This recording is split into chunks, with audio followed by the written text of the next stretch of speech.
Pumalpok ang motorsiklong yan sa isang bahay sa Mangaldan, Pangasinan. Patay ang rider. Sugatan naman ang kanyang angkas na nasa ospital pa. Ayon sa mga pulis, parehong walang suot na helmet ang mga biktimang nakainom umano.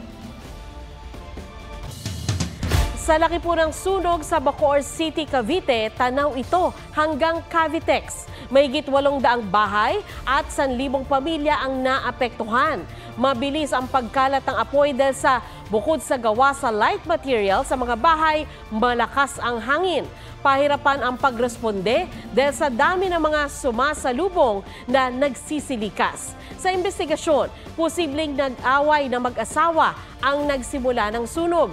Kagabi pa lang daw kasi ay may banta na silang magsisimula ng sunog. Naaresto ang isang alias Allen na kasabwat daw ng isang alias Alaw na sinasabing pasimuno ng sunog. Nagpapagaling siya sa ospital matapos kuyugin ng taong bayan. Inakusahan ni Vice President Sara Duterte si House Speaker Martin Romualdez at House Appropriations Committee Chairman Zaldico ng pagkontrol umano sa national budget. Sabi ni Duterte, may mga kongresista umanong lumapit sa kanya noong 2023 para humingi ng bahagi nila sa 5 billion pesos na nakalaan sa pagpapatayo ng classroom ng Department of Education. Nang hindi raw siya pumayag, lumobo ang budget sa 15 billion pesos sa aprobadong national budget. Pero ang idinagdag, hindi raw kontrolado ng DepEd kung paano gagastusin. Hininga namin na pahayag ang tanggapan ni Romualdez pero wala pa silang pahayag sa ngayon. Tinawag naman ni Ko na panluloko ang sinabi ng bise. Nagpasaring din siya kaugnay sa paggamit ng confidential funds noong 2022. Samantala, muling sumalang ang budget ng Office of the Vice President sa pagdinig sa Kamara. Wala sa budget hearing si Duterte, kaya muli itong pinagpaliban. Sa kabila ng mosyon ng isang kongresista na tapusin na ito.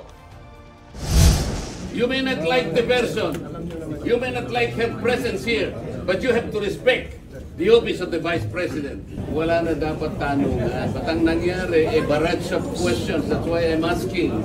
Bakit natin ginawa yun earlier? Are we not already respecting a tradition? Kanina, sinabi rin po ni Jose Marcoleta, is a cherished tradition to approve the budget immediately. But there's a cherished tradition that when we deliberate a budget of any agency, that the head of agency should be present. Masyado tayo naging mabait, Madam Chair. And I would think that it is time for us to realize that we should not allow any head of agency to further insult the authority of Congress.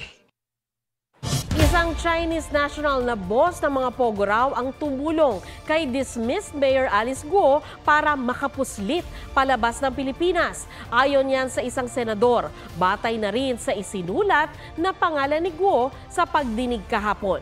May report si Ian Cruz. I heard that he is the boss of all the bosses of Pogo. Ganito inilarawan ni Senator Jingo Estrada, ang lalaking Chinese national na tumulong umano kay Alice Guo na makapuslit palabas ng Pilipinas. Isinulat ni Guo sa pagdinig kahapon ang pangalan nito pero ayaw niyang magbigay ng detalye dahil umano sa mga banta sa kanyang buhay. Hindi isinapubliko ng mga senador ang pangalan pero sabi ni Senator Risa Ontiveros, nabanggit na ito sa mga naunang pagdinig. Base sa impormasyon ni Estrada, nasa Taiwan ngayon ang naturang individual na passport holder ng iba't ibang bansa. Itong taong sinulat mo, holder ng 5 passport to. Kits, Nevis, China, Cyprus, Dominica, tsaka Cambodia. It's a Chinese name. Hindi ako sure, baka magkamali ako. Pero ilang pangalan, sir, ang sinulat? Isa lang.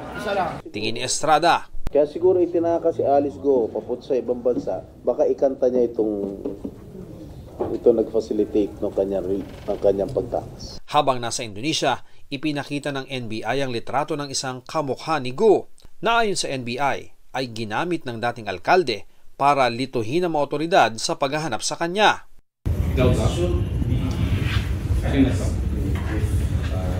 Ano po, si Saan po yan? Tao po yun. Lahat ng tao po halos long hair. Ang mukha niyo, ma'am. Ang mukha niyo po yun. Slimmer version. Minomonitor namin yung babae na yan dahil siya ang laging kasama ni Alice. Kahawig nga, kahawig. Maaaring siya yung nakasakay sa kotse, yung sinasabi ni Atty. Galicia na nandun sa kotse si Alice. Ang tinutukoy ng NBI na Atty. Galicia ay ang abogadong nagnotaryo ng counter affidavit ni Go sa isang human trafficking complaint noong August 14. Yan ay kahit wala na sa Pilipinas noong mga panahong iyon si Go. Hinahanap na ng NBI ang umano'y body double ni Go. Hindi rin daw naniniwala ang NBI na walang Pilipino na tumulong kay Go para makatakas ng bansa. Nung pumutok na ito na connected siya sa Pogo, marami nang umaasist sa kanya, tinutulungan siya, nag-a-advise sa kanya, whatever. Hanggang sa yung tumakas siya, marami, private and public official, tinutulungan siya. Sa September 17, itutuloy ng Senado ang pagdinig. Sa sulat ni Presiding Judge Sara Vedanya de Los Santos kay Senator Risa Ontiveros, nakasaad na maaaring dumalo si Go sa tuwing kinakailangan sa pagdinig. Kailangan lang anya ng prior request mula sa Senado para maiwasan ang conflict sa schedule ng hearing ng Korte. Ian Cruz nagbabalita para sa GMA Integrated News. To blur or not to blur? Ipinaliwanag ng PNP kung bakit binlur nila noong una ang mugshots ni Pastor Apollo Kibuloy at 4 niyang kapwa-akusado. Matapos mabatikos, inilabas ng DILG ang malinaw na mugshots ni Kibuloy. May report si June Veneracion. Napuna ang blurred mugshots ni Pastor Apollo Kibuloy at 4 na kapwa-akusado na inilabas ng PNP kahapon. Sa inilabas na official mugshots ngayon ni DILG Secretary Benhur Abalos, kita na ang kanilang muka.